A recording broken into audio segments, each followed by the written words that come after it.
everyone and welcome to this video. Today I will show you how to set up Facebook action button and connect with Shopify store. So guys, open your page. You want to set up the action and click this icon as you can see here and click edit action button.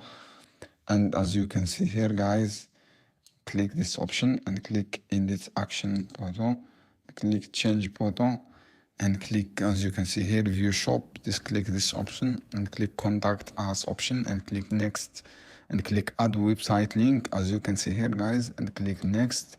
After that guys, add your Shopify store link.